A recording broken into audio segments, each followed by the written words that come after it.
Hello students, आज का topic है एग्स।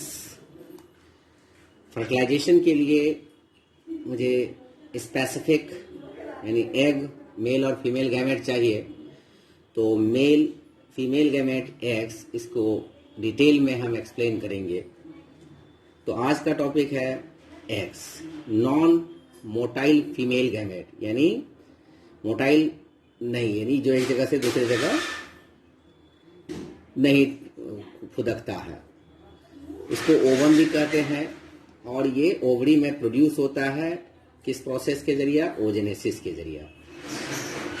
कंपोजिशन, तो ऊप्लाज्म यानी एग के साइटोप्लाज्म को हम ऊप्लाज्म कहते हैं।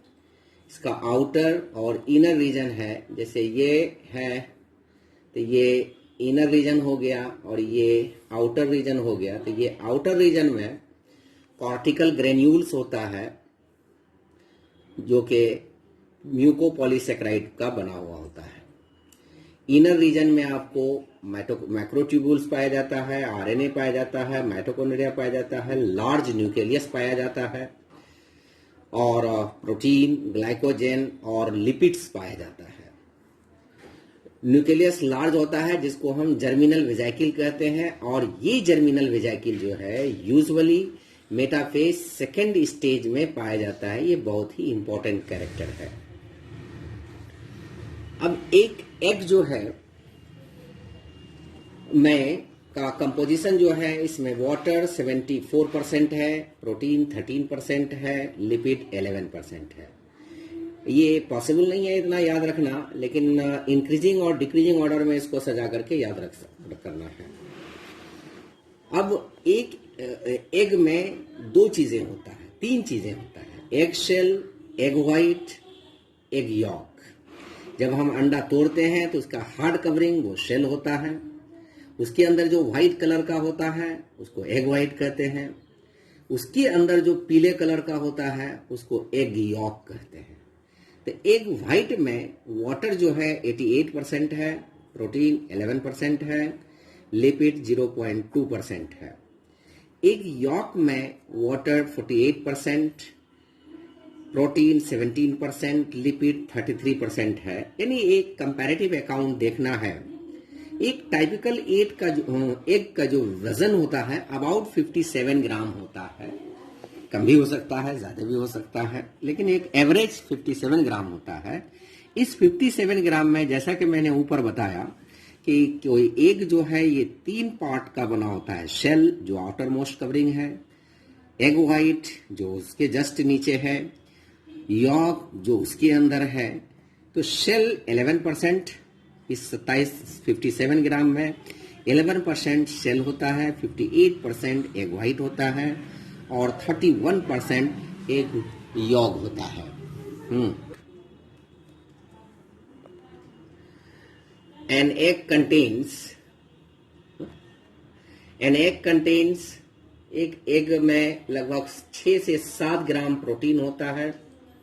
कैल्शियम की क्वांटिटी लो होता है। आयरन और फास्फोरस जो है रिक्वायर्ड अमाउंट में पाया जाता है। इसके साथ ही विटामिन ए पाया जाता है, डी पाया जाता है और सी जो है एब्सेंट होता है और अगर होता भी है तो बहुत कम होता है। बी पाया जाता है। विटामिन बी में भी थायमीन, राइबोफ्लेविन और नियासिन। थायमीन, राइबोफ्लेविन और नियासिन ये तीन पाया जाता है। अब चूंकि अभी जैसे पीछा के पीछे मैंने कंपोजिशन में बताया कि 33% एग यॉक में लिपिड होता है जो पीले कलर का होता है। उसमें सैचुरेटेड फैट भी होता है जिसको मैंने यहाँ पर शॉर्ट में लिखा है SF, और अनसैचुरेटेड फैट भी होता है जिसको मैंने लिखा है USF। Unsaturated fat, saturated fat, unsaturated fat to saturated fat ratio जो है ये 2:1 होता है। यानी अनसैचुरेटेड फैट और सैचुरेटेड फैट का जो अनुपात होता है वो 2:1 होता है। और मेन जो अनसैचुरेटेड फैट है वो है ओलिक एसिड। ये oleic acid blood sugar cholesterol पर अफेक्ट नहीं करता है, मतलब it is not harmful to blood sugar cholesterol.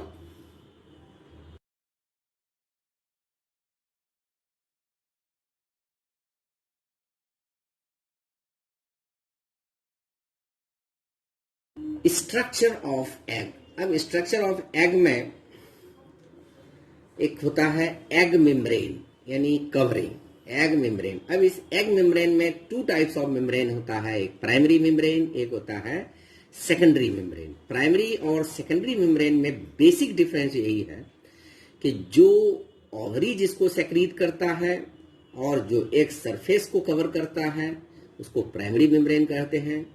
एवं ओवरी के अलावे अदर देन ओवरी यानी ओविडक्ट या पार्ट ऑफ जेनाइटल ट्रैक्ट जब जो है एग पास आउट करता है, पैसेज होता है, उस वक्त करता है, तब उसको हम सेकेंडरी कहते हैं। तो primary membrane secreted by ovary, ये एक इंपॉर्टेंट पॉइंट है। Cover the egg in addition to oolemma. Oolemma कहते हैं जो प्लाज्मा मेम्ब्रेन ऑफ एग है, उसको हम प्लाज्मा मेम्ब्रेन भी कह सकते हैं या ऊलेमा कहते हैं। और इसके अंदर प्राइमरी मेम्ब्रेन के अंदर आता है वेटलाइन मेम्ब्रेन। तो अब ये वेटलाइन मेम्ब्रेन किस किस ग्रुप ऑफ एनिमल्स में होता है? ये होता है I insect, A amphibia,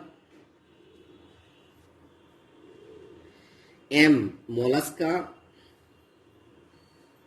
B birds, जिसको हमने शॉर्ट में एक फॉर्मूला बनाया था है ब्रॉड एम। ब्रॉड एम जिसको हम इस फॉर्मूले से याद कर सकते हैं। Broad B, B for bird, A for amphibia, I for insect, M for mollusca. अब यही वाइटालाइन मेम्ब्रेन यानी प्राइमरी मेम्ब्रेन कोरियोन कहलाता है। किसमें? फी में, फाई में, वाईफाई जैसे बोलते हैं, यानी टनिकेट्स और फिश। और यही वेटलाइन प्राइमरी मेम्ब्रेन मैमल के केस में जोना पेलुसिडा कहलाता है, जिसको हम आगे अभी बोलेंगे। अब आते हैं सेकेंडरी मेम्ब्रेन में। Secondary membrane secreted bye oviduct and part of genital systems, यानी ये दो चीज है, बहुत इंपॉर्टेंट बातें हैं। ओविडक्ट और जेनाइटल सिस्टम के पार्ट से ये निकलता है, सेक्रीट होता है। कब? जब एग ओव्यूलेशन के बाद ओवरी से निकल जाता है और ओविडक्ट होते हुए पास आउट होता है, तो उस दौरान, उसी ड्यूरिंग दैट पीरियड ओविडक्ट और पार्ट ऑफ जेनाइटल ट्रैक्ट इस लेयर को सेक्रीट करता है, इस कवरिंग को सेक्रीट करता है। उसके अंदर आता है शेल और अल्बुमिन जो बर्ड्स में है, जेली कोट्स जो फ्रॉग में है। जेली कोट्स किसमें है? फ्रॉग में है। अब दूसरा पार्ट है एग व्हाइट। इसको हम अल्बुमिन भी कहते हैं, जिसमें ज्यादातर क्वांटिटी में अल्बुमिन पाया जाता है, और ये कलरलेस पार्ट है। तीसरी पार्ट है यॉक जो येलो कलर का होता है, और जो अल्बुमिन के सेंटर में होता है, जो चारों तरफ से एक स्पेसिफिक मेम्ब्रेन के जरिए कवर्ड होता है, जिसको हम वाइटालाइन मेम्ब्रेन कहते हैं, बहुत इंपॉर्टेंट है। उसके बाद germinal disc, a region attach to yolk where fertilisation takes place. यहाँ पर ये पॉइंट इंपॉर्टेंट है, यानी एक डिस्क टाइप का होता है। आपने देखा होगा कि जब अंडा को करते हैं तो यॉक के ऊपर ये अटैच्ड होता है ये डिस्क, और इसी प्लेस पर फर्टिलाइजेशन प्रोसेस स्टार्ट होता है। चलेजा ये दो व्हाइटिश कलर का अल्बुमिन का कॉर्ड होता है, यानी एग व्हाइट का कॉर्ड होता है, जो कि यॉक को सेंटर पर रखता है, और न्यूट्रिशनल वैल्यू या कुकिंग प्रोसेस में ये कोई इफेक्ट नहीं करता है। इसी को चेलेजी कहते हैं या chalaza plural. Air cell freshly laid egg में, यानी जो नया एग लेड होता है उसमें तो एयर स्पेस नहीं के बराबर होता है एयर सेल, लेकिन जब अंडे का एज बढ़ता है, यानी तो उसके बाद एयर सेल डेवलप होता है। क्यों होता है डेवलप? क्योंकि इसका जो ऊप्लाज्म है वो कॉन्ट्रैक्ट करता है। क्यों होता है? क्योंकि ऊप्लाज्म कॉन्ट्रैक्ट करता है। ऊप्लाज्म कॉन्ट्रैक्ट करने की वजह से कारण क्या है? क्योंकि उसमें कूलिंग होता है। दूसरा क्या कहते हैं कि लॉस ऑफ मॉइस्चर की वजह से वो ऊप्लाज्म कॉन्ट्रैक्ट करता है, और जब ऊप्लाज्म कॉन्ट्रैक्ट करता है तो एयर सेल डेवलप होता है। आपने देखा होगा कि जब अंडा को हम बॉयल करते हैं तो अंडा के एक साइड में थोड़ी सी जगह रहती है एक कोना, और दूसरे साइड में नहीं रहती है, तो वही एयर सेल है। पोलैरिटी, और एग में पोलैरिटी होती है एनिमल पोल और वेजिटल पोल का। और एनिमल पोल के ऊपर एक या दो पोलर बॉडी होता है, एक या दो पोलर बॉडी होता है। और जो प्लाज्मा मेम्ब्रेन के आउटसाइड में होता है उसके बाद वाइटलाइन मेम्ब्रेन होता है, और बीच में जो स्पेस होता है जिसमें कि पोलर बॉडी होता है, जैसा कि डायग्राम में दिखाया गया है, वो उसको पेरी वाइटलाइन स्पेस कहते हैं। उसको हम पेरी वाइटलाइन स्पेस कहते हैं। जोना पेलुसिडा, जोना पेलुसिडा ये एक थिक ग्लाइकोप्रोटीन कवरिंग है, रिच में, जिसमें ज्यादा ग्लाइकोप्रोटीन पाया जाता है, क्योंकि ग्लाइकोप्रोटीन सेल के रिकॉग्निशन में, आइडेंटिफिकेशन में बहुत मदद करता है। और ये जो है जोना पेलुसिडा जो है बहुत इंपॉर्टेंट पॉइंट, कॉम्पिटिटिव पॉइंट है कि ये सेकेंडरी oocyte और फॉलिकुलर सेल्स के जरिए, दोनों के मिक्सचर से, दोनों के ज्वाइंट एफर्ट से, दोनों के मिलाप से ये सेक्रेशन होता है। यानी इसको सेकेंडरी oocyte भी सेक्रेट करता है और फॉलिकुलर सेल भी सेक्रेट करता है। दोनों सेक्रेशन के बाद जोना पेलुसिडा बनता है। इस जोना पेलुसिडा पे 3 रिसेप्टर पाया जाता है, जिसको ZP1, ZP2, ZP3 कहते हैं।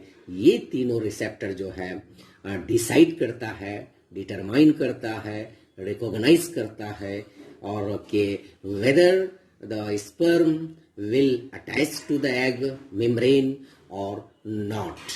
If allowed then yes, if not then not. उसके बाद लास्ट लेयर जो है ये है कोरोना रेडिएटा, यानी ये पार्ट ऑफ ग्रेनुलोसा सेल से निकलता है, और ये खास तौर से ओव्यूलेशन के टाइम में होता है। और ये हेल्ड टुगेदर आपस में जो रहता है, जुड़ा हुआ रहता है एक म्यूकोपॉलीसेकेराइड, जिसको कहते हैं हियालुरोनिक एसिड को होता है। इसी की वजह से ये एक म्यूको पॉलीसेकेराइड है। ये आज का लेक्चर यहीं तक है, और इसका बाकी पार्ट अगले दिन कंटिन्यू करेंगे। Thank you.